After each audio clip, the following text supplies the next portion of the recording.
Добрый день, друзья! Это программа «Кусочек правды» и я, Андрей Стапинос. Добро пожаловать! Сегодня у меня в гостях Владимир Карамурза-младший. Добрый день! Владимир Карамурза-младший, уроженец Москвы, журналист, оппозиционер, историк. Как журналист известен своими публикациями в ведущих российских и западных изданиях. С начала нулевых видный политический деятель, соратник и друг Бориса Немцова, один из авторов и лоббистов закона Магнитского. В оппозиции действующей российской власти. Дважды в 2015 и 2017 годах пережил покушение. Был отравлен тяжелыми металлами. Имеет два гражданства – Российской Федерации и Великобритании. В данный момент в России не проживает. Добрый день. Как же поживаете? Все хорошо, спасибо. Потрясающие красивые места. Каждый год сюда, уже вот который год приезжаем на этот российский форум, который проводит литовский МИД, и все равно каждый раз удивляюсь, насколько красиво все. Мне друзья сказали, что здесь когда-то был санаторий Верховного Совета Литовской ССР.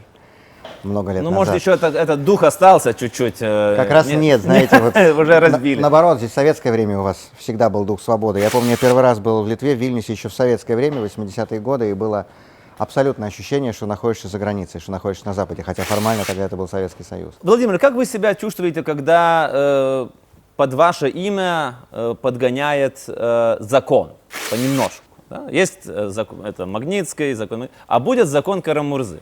Будет? Слушайте, ну у нас в России это на самом деле достаточно обычное дело, когда законы принимают под конкретных людей. Причем неважно, это поощрить или наоборот наказать. Вот в свое время, в 2012 году, принимали закон, который в прессе все называли законом Ходорковского, который установил, что люди, которые отбывали тюремное наказание по тяжкой статье, потом лишаются, даже после выхода на свободу, права участвовать в выборах. И все понимали, что закон принимается конкретно против Михаила Ходорковского, он на тот момент был политическим заключенным. Вот. Потом, кстати, этот же закон использовали против Алексея Навального, чтобы его снять с выборов 2018 года. Потом был законопроект Ротенберга, так называемый, в 2014 году рассматривался в Думе. Это после того, как Европейский Союз и Соединенные Штаты ввели санкции после аннексии Крыма. Предложили депутаты Госдумы законопроект, чтобы из российского бюджета за счет средств российских налогоплательщиков возмещать деньги тем олигархам кремлевским, типа Аркадия Ротенберга, вот поэтому так законы назвали, это давний друг Путина, его партнер по дзюдо, еще с его ленинградского детства. Вот.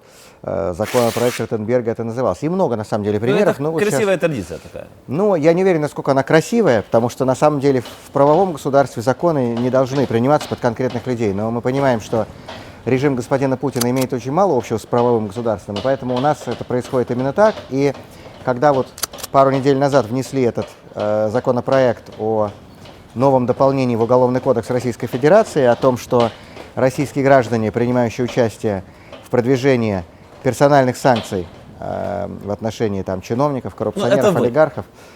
Это, в частности, я. На самом деле, первый человек, который бы попал под действие этого закона, был Борис Немцов, лидер российской оппозиции, который сыграл абсолютно ключевую, решающую роль в том, что в свое время в Соединенных Штатах Америки был принят закон Магнитского, но, как мы понимаем, он не будет осужден по этой статье, потому что 3 года назад он был расстрелян, убит у стен Московского Кремля. Но этот закон направлен конкретно против представителей российской оппозиции, таких как мои коллеги и я, которые уже много лет занимаются работой по продвижению вот этих персональных санкций в западных странах. Я хочу особо подчеркнуть, потому что это важно. Это не санкции против России. Это санкции против конкретно, персонально определенных людей, чиновников, олигархов, которые причастны к коррупции, причастны к нарушениям российских граждан. Когда закон Магнитского принимался в Соединенных Штатах, Борис Немцов назвал его самым пророссийским законом, который когда-либо принимался за рубежом. Потому что это закон, который направлен против тех, кто нарушает права российских граждан и ворует деньги российских налогоплательщиков. Но если мы спросим российских граждан, даже в очень честном социологическом опросе, какой процент скажет, что да, этот закон защищает нас, а не идет во вред нашей стране? А мы знаем ответ на этот вопрос. В декабре 2012 года, когда закон Магнитского был принят в Соединенных Штатах, был проведен опрос Левада-центром, И 44% относительное большинство российских граждан сказали, что они согласны с этим принципом, который заложен в законе Магнитского. А я напомню, собственно говоря, что это за принцип. Закон Магнитского устанавливает очень простое правило, что люди, которые причастны к коррупции, причастны к нарушениям прав человека в своих странах, больше не смогут получать визы в западные страны, владеть активами в западных странах, пользоваться там финансовой банковской системой западных стран. Потому что, понимаете, вот уже многие годы вот в нашей системе власти в России, в нынешнем режиме, заложено вот это абсолютно чудовищное лицемерие, абсолютно чудовищный двойной стандарт, когда люди, являющиеся частью путинского режима, бенефициары путинского режима, чиновники, олигархи, нарушают, подавляют самые базовые принципы демократии и правового государства в нашей стране, в России, ведут себя там как в диктатуре третьего мира, и при этом сами и для своих семей предпочитают пользоваться благами свободных демократических стран, благами и привилегиями стран, где существует демократия и правовое Как государство. они это объясняют своему народу? Они никак это не объясняют. Слушайте, Даже о не чем вы надо. говорите? У нас в стране авторитарный режим, у нас все федеральные телевизионные каналы находятся под прямым контролем власти. Кому никто не чувствует никакую необходимость что-то людям объяснять. У нас власть никак не зависит от общества. У нас нет свободных выборов, у нас нет независимых крупных по-настоящему средств массовой информации. У нас обратной связи между властью и обществом нет, поэтому эти люди не считают необходимым вообще что-то объяснять гражданам. И вот эта безнаказанность, которая уже много лет существовала, когда эти люди воровали в России, а тратили эти деньги на Западе, держали свои семьи на Западе, открывали банковские счета на Западе, покупали там недвижимость, яхты, дома, виноградники и так далее. Вот этому лицемерию давно пора положить конец. И со стороны этих людей, со стороны представителей путинского режима это лицемерное поведение, естественно, но со стороны западных стран это тоже, ну, мягко скажем, не очень правильное поведение, потому что когда западные страны впускают этих людей к себе, когда они позволяют, когда вы позволяете использовать ваши страны и ваши финансовые системы как запасные аэродромы для этих персонажей, вы фактически поощряете и поддерживаете то, что они делают у нас в России, то есть коррупцию и нарушение прав человека. Поэтому на протяжении уже многих лет мы с коллегами работаем над тем, чтобы этому лицемерию был положен конец. И вот на сегодняшний момент уже 6 стран мира приняли на своей территории законы Магнитского. Сергей Магнитский — это был московский юрист, который раскрыл очень крупную коррупционную схему, в которой были там замешаны чиновники в том числе. Только вместо того, чтобы арестовать этих чиновников, арестовали его. И он год провел в тюрьме, фактически в пыточных условиях, и погиб там. И вот его именем назван этот закон. И на сегодняшний день уже в 6 странах этот закон принят. Вот последней страной стала Великобритания буквально на днях. А Литва была второй страной Европейского Союза, где этот закон был принят, но первой страной Европейского Союза, где он начал действовать, то есть где конкретные имена были внесены в санкционный список. И мы продолжаем эту работу. Вот у меня даже на ближайшее время запланирована встреча с парламентариями из еще ряда стран Европейского Союза. Будем работать над тем, чтобы и другие страны западного демократического мира положили конец этой безнаказанности и ввели хотя бы такую неполную, частичную, но все-таки персональную ответственность для тех, кто нарушает права российских граждан и ворует деньги российских налогоплательщиков. Ну, как говорится, спасибо вам большое за это. Из-за вашего акта Магнитского я не могу поехать смотреть футбол в Россию, потому что я попал в черные списки российского МИДа. И вы знаете, вот вы в этом не одиноки, потому Конечно. что буквально вот на днях, и знаете, даже по меркам нынешней российской власти, я должен сказать, что это было событие из ряда вон выходящее. Буквально на днях Министерство иностранных дел Российской Федерации уведомило депутата Литовского Сейма, депутата Парламентской Ассамблеи Совета Европы Эммануэлиса Зингериса о том, что ему официально запрещен въезд в Российскую Федерацию. Эммануэлис Зингерис является специальным докладчиком Парламентской Ассамблеи Совета Европы по делу об убийстве Бориса Немцова. Он собирался ехать в Москву для того, чтобы собрать документы, собрать свидетельства по этому делу. В следующем году он должен представить свой доклад на рассмотрение Парламентской Ассамблеи Совета Европы. Вот вы знаете, мне кажется, что более внятного сигнала со стороны российских властей, вот конкретно по делу Немцова, просто трудно было себе представить. Но, извините, но это выглядит просто как явка с повинной. Понимаете, вот уже на протяжении больше чем 3 лет российские власти фактически занимаются укрывательством убийц Бориса Немцова, не привлечены и не названы, не привлечены к ответственности ни организаторы, ни заказчики, ничего не говорилось о мотиве. Осуждены рядовые исполнители, и на этом все закрылось. Это не первый раз, это уже так, это модус операнди. Это не первый раз, но убийство Бориса Немцова — это самое громкое политическое убийство в современной России. Лидера оппозиции расстреляли в 200 метрах от Кремля. Мы его будем помнить всегда, потому что Борис Немцов один из тех очень редких людей в политике, не только в российской, но и вообще, которые прошли через все эти испытания, через искушение властью, и при этом он остался искренним, честным, открытым и добрым человеком. И вот уже больше 3 лет российская власть занимается фактически укрывательством этих убийц. Господин Бастрыкин, глава Следственного комитета, публично заявил еще пару лет назад, что дело раскрыто и закрыто. Вот они остановились на рядовых исполнителях. Ни организаторов, ни заказчиков, ни официально названного мотива. И при том, что мы понимаем, что при сегодняшней власти в нашей стране невозможно нормальное, объективное, полноценное расследование этого дела, мы посчитали важным задействовать международные механизмы. Россия, к счастью, существует не в вакууме. Россия является членом Совета Европы. Россия является членом ОБСЕ, Организации по безопасности и сотрудничеству в Европе. Обе эти организации имеют очень четко определенные установленные нормы и принципы международного права, касающиеся конкретно прав человека. В России действует Европейская конвенция по правам человека, в рамках которой, естественно, защищено право на жизнь, которое в случае Бориса Немцова было нарушено. И поэтому в прошлом году Парламентская ассамблея Совета Европы приняла решение о том, чтобы инициировать процедуру подготовки специального доклада по делу расследования убийства Бориса Немцова. Депутат от Литвы Эммануэлис Зингерис был назначен специальным докладчиком. К сожалению, это не может заменить полноценное расследование, но это хотя бы не позволяет российским властям замолчать, засунуть под ковер, закрыть и двинуться дальше, как они хотели бы. По крайней мере, это держит эту тему в общественной дискуссии. Это позволит выявить и публично рассказать о всех проблемах и недостатках и ограничениях, которые существуют сегодня в российском следствии. И мы в ближайшее время надеемся аналогичную процедуру запустить в рамках парламентской ассамблеи ОБСЕ.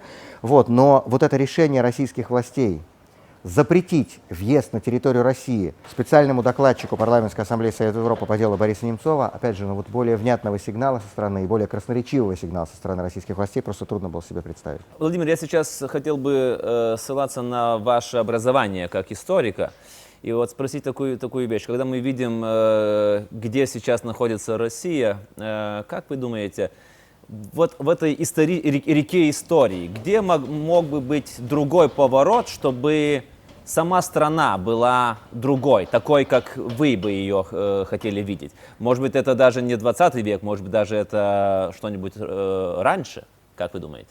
Знаете, на самом деле в нашей истории, в российской истории очень много таких развилок, когда страна могла повернуть в другую сторону, и все могло бы быть совсем иначе.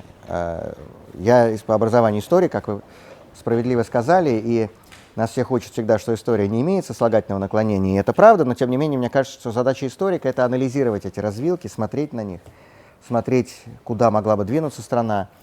И, я могу таких несколько назвать развилок, но, например, что было бы, если бы Александра II, императора-освободителя, не убили за 3 дня до того, как на заседании правительства должен был быть рассмотрен фактически проект Конституции. То есть шаг к введению конституционной монархии в России. Что было бы, если бы Временное правительство в 2017 году не приняло решение перенести выборы в учредительное собрание с сентября на ноябрь? А как мы знаем, в октябре состоялся большевистский переворот. Что было бы, если бы Бориса Ельцина на посту президента России сменил не Владимир Путин, а Борис Немцов, которого Ельцин хотел видеть своим преемником? Это известно, об этом он сам говорил, об этом говорят люди, которые с ним работали. И таких развилок на самом деле огромное количество. И мне кажется, задача историков анализировать это, но задача всего общества и граждан страны — это учиться на этих ошибках. Знаете, вот есть такая фраза расхожая, что история учит только тому, что она ничему не учит. Но это ужасная фраза на самом деле, потому что если не учить уроки истории, то мы будем постоянно наступать на одни и те же грабли, постоянно повторять одни и те же ошибки. Ну, уже хватит, в конце концов. Да? И вот то, например, что мы сейчас считаем самой главной задачей российской оппозиции, и что мы сейчас в движении «Открытая Россия» для себя ставим на первый план нашей работы, это подготовка к будущим переменам в России, которые начнутся после ухода тем или иным способом режима Владимира Путина. Потому что еще одну вещь, которую нам показывает наша история, это что крупные политические перемены в России могут начаться очень быстро и очень неожиданно. Вот так вот.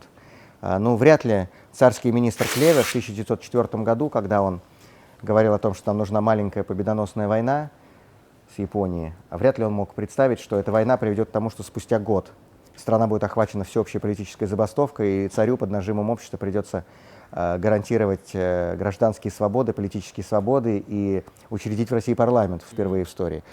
Знаете, когда Ленин в конце января 1917 года выступал в Цюрихе перед швейцарскими молодыми социал-демократами и рассказывал им, что мы, старики, уже не доживем до решающих битв этой грядущей революции, а через 7 недель после этого выступления император Николай II отрекся от престола и совершилась февральская революция в России. И я сам очень хорошо помню август 1991 года, когда советский режим, один из самых мощных авторитарных, тоталитарных режимов в истории человечества, рухнул за 3 дня. За 3 дня. Ну, его подкашивали уже так. Да, но я думаю, безусловно, но я думаю, что вряд ли кто-то в начале августа 1991 года мог предположить, что к концу месяца не будет советской власти. А это было именно так. Но у этого же есть и обратная сторона. То есть из-за того, что перемены очень часто приходят так быстро и так неожиданно, к этим переменам не готовы. И можно долго говорить об ошибках, которые совершило Временное правительство в 2017 году, которые совершили реформаторы 90-х. И мы видим последствия, и мы знаем результаты этих ошибок. Так вот, мы считаем, что мы не можем позволить себе опять быть не готовыми к тому моменту, когда в России начнутся перемены. Вот нам сегодня рассказывают, что Путин такой неуязвимый, что он такой якобы популярный, что его режим такой мощный, что ничего не поменяется. Но давайте посмотрим на все прошлые разы, о которых мы сейчас говорили. Все говорили то же самое. Знаете, и вот есть такая фраза тоже в политологии, что авторитарные режимы стабильны до того момента, когда они нестабильны. И это может произойти очень быстро. Мы не знаем сегодня, мы не занимаемся предсказаниями, мы не знаем, когда и как именно путинский режим уйдет с политической арены, но мы знаем, что это случится, потому что ничто не вечно. И Владимир Владимирович здесь, и его режим не исключение. И мы не можем позволить себе быть снова не готовыми вот к этому транзиту, к этому моменту перемены. Поэтому главное, чем сегодня занимаемся мы в движении «Открытая Россия», это готовим почву для вот этого будущего переходного периода. И мы делаем это 2 способами. Во-первых, помогаем готовить кадры для будущих перемен. То есть мы очень много занимаемся политическим образованием, политическим тренингом людей, молодых людей, гражданских активистов, демократических активистов. Помогаем им обрести какие-то навыки, опыт политической жизни, насколько это возможно. И второй способ, под эгидой «Открытой России» работают несколько экспертных групп, которые готовят там конкретные проекты, конкретные предложения для обсуждения там будущих реформ в разных областях. Реформы энергетики, демонополизации экономики, конституционной реформы и так далее. Поэтому вот чем мы сегодня занимаемся. Мы готовим почву для будущих изменений, которые неизбежно начнутся. Владимир, ну вот даже сегодня, вот когда я слушал и панельные дискуссии российских демократов, ну, мне кажется, что тут немножко басня Крылова у вас получается, знаете, там, где была щука, рак и лебедь, да? Потому что вот вы говорите одно, другие говорят, что надо готовиться к маленьким выборам, и тогда маленькими шажками, да, муниципальные выборы. Тому. Третий говорит, что вообще надо только просто ждать, и все равно все случится. Четвертый там говорит, что надо сперва у себя внутри решить, кто из нас будет в этот период, когда уже все рушится, будет идти впереди. Но это несплоченность, она играет на руку режиму. Или вы не согласны? Вы знаете, во-первых, полное единодушие бывает только на кладбище. У нас демократическая оппозиция. Мы не маршируем все в одну ногу, как там какие-нибудь фашисты или сталинисты. У нас разные взгляды, разные мнения. Это абсолютно нормально. Очень важно при этом уметь работать вместе, уметь находить общий язык. Знаете, вот мне кажется, мы очень долгое время вообще неправильно смотрели на саму тему объединения оппозиции в России. Мы всегда как бы считали, что нужно какое-то именно организационное объединение, создать одну структуру, иметь одного лидера. Это абсолютно не обязательно. Главное уметь работать вместе, главное уметь стоять плечом к плечу. И если мы посмотрим вот на эти протесты, которые в последний год проходили по всей России, когда в десятках городов по всей стране тысячи людей выходили на улицы с протестом против коррупции, против беззакония, против политики нынешнего режима, мы увидим, что в рядах этих протестующих, а среди них преобладали молодые люди, кстати, это очень важный сигнал на будущее, там были совершенно разные люди. Там были сторонники Алексея Навального, там были активисты «Открытой России», там были сторонники партии «Яблоко», множество разных других структур организаций. И что очень важно, там были люди вообще до недавнего времени не политические. То есть люди, не участвовавшие в какой-то там деятельности конкретной партии или конкретного движения, просто люди, которым, ну, в конце концов, надоело, что один и тот же человек сидит у власти уже почти 2 десятилетия. Это ненормально. То есть вы хотите вырастить новое поколение? Мы уже работаем, а это поколение уже есть. Уже, ну, она еще раз каждый год растет. Да, и вот в частности вы упомянули участие в муниципальных выборах. Это один из способов того, как мы помогаем образовывать молодое поколение. Вот на протяжении там уже почти 4 лет, с тех пор, как мы «Открытую Россию» основали как политическое движение, мы помогаем поддерживаем кандидатов на выборах разных уровней, на муниципальных, региональных, на федеральных. При этом прекрасно понимаем, что в России сегодня нет настоящих выборов.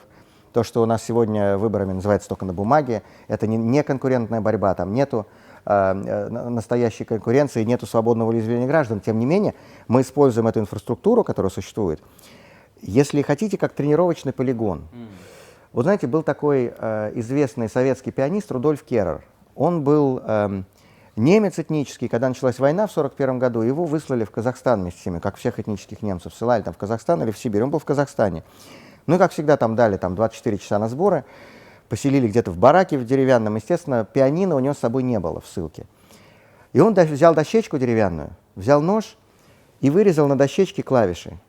И вот он каждый день вот на этой дощечке, на клавишах, без звука, репетировал, просто чтобы пальцы не забыли. Вот, и он провел в этой ссылке 13 лет.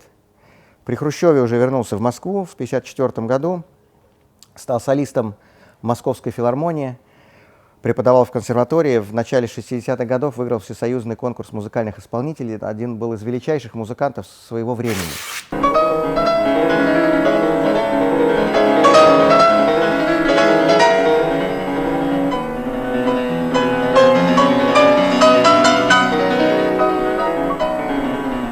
Это человек, который 13 лет репетировал на деревянной дощечке. Вот это то, что мы делаем сегодня. Мы используем те возможности и те инструменты, которые у нас есть, для того, чтобы помочь вот этому новому молодому поколению активистов, гражданских активистов, демократических активистов получить тот опыт, те навыки политической работы, которые им пригодятся в будущем, когда именно на этом поколении в основном будет лежать ответственность за переход России от путинского авторитаризма к нормальной демократии. Владимир, сейчас вопрос задаст мой такой маленький помощник, вот здесь у меня на ладони. Дорогой Владимир Владимирович, неужели вы думаете, что я не подготовлю своего преемника, чтобы он правил Россией, когда я решу заниматься чем-нибудь иным? Вы же фантазер. Ну, во-первых, мы прекрасно знаем, что вы не собираетесь готовить преемника, вы собираетесь править вечно. И иногда, судя по вашим действиям, кажется, что вы собираетесь жить вечно. Не произойдет ни того, ни другого. Если бы нахождение у власти зависело только от диктаторов, то все диктаторы находились бы у власти всю жизнь. Мы прекрасно знаем, что это не так. И как любит говорить мой хороший товарищ Борис Вишневский, депутат Законодательного собрания Санкт-Петербурга, у Чаушеску был рейтинг 99% за 2 недели до его ухода от власти. Поэтому история развивается по своей логике. И как бы вы ни хотели цепляться за власть вечно, это у вас не получится. И в России уже сегодня есть огромное количество людей, честных, молодых, неравнодушных, которые хотят совсем другое будущее для себя и для своей страны. И логика истории неумолима. Диктатура, клептократия – это уходящие натуры. И сегодня в Европе осталось только 2 страны с диктаторскими режимами. Это Россия и Белоруссия. И я абсолютно убежден, что недалек тот день, когда весь европейский континент будет состоять из стран, которые основаны на принципах демократии и верховенства закона. И наша страна, Россия, тоже будет в их числе. И последний вопрос или последняя просьба. Наша передача называется «Кусочек правды», и мы всегда ее заканчиваем такой просьбой. Ваш кусочек правды. То есть 30-40 секунд на любую тему, прямо в камеру, уже не со мной, а прямо в камеру, абсолютно любой топик, что вы хотите сказать. Наш великий соотечественник Андрей Сахаров говорил, что в конечном итоге нравственный выбор одновременно оказывается и самым прагматичным. Вот бывают люди, которые делают что-то, исходя из выгоды, исходя из целесообразности, исходя из каких-то сиюминутных обстоятельств. А вот в итоге всегда оказывается, что правы были те, кто поступал в соответствии с принципами и кто поступал в соответствии со своей совестью. Даже если иногда на время кажется, что эти люди проигрывают, в результате правда все равно оказывается на их стороне. Это очень часто и очень много показывала мировая история. И мне кажется, в этом очень важный урок для всех нас. Не выгода, не целесообразность, а совесть. Это главное, что у нас есть, это самое дорогое, что у нас есть. И давайте будем беречь ее, и давайте будем действовать, исходя из того, что говорит именно она. Спасибо большое за этот интервью, вам. Владимир. Было очень рад пообщаться. Это был Владимир Карамурза-младший, наша программа «Кусочек правды», и я ее ведущий Андрей Стапинец. До следующего раза. Пока.